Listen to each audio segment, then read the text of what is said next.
ভারতীয় দোসর মুদির পাচাটা গোলাম হাসিনার 14,000 বার একে ফাঁসি দেওয়া হোক। এখানে নো কম্প্রোমাইজ এবং তার লাশটা এমন ভাবে ঝুলে রাখা হোক যেন তার লাশ কুকুরে খায়।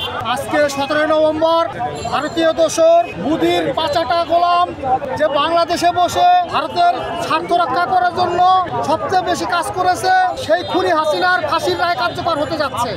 আমরা চাই সর্বনিম্ন এই খুনিকে, এই স্বৈরাচারীকে মৃত্যুদণ্ড ঘোষিত করা হোক এবং সর্বনিম্ন একে 14,000 বার একে ফাঁসি দেওয়া হোক।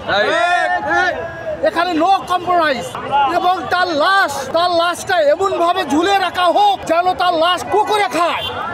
তার লাশ যেন এই দেশের মাটিতে মিশে না যেতে পারে। তার লাশ এই দেশে দাফন দেওয়া হবে না।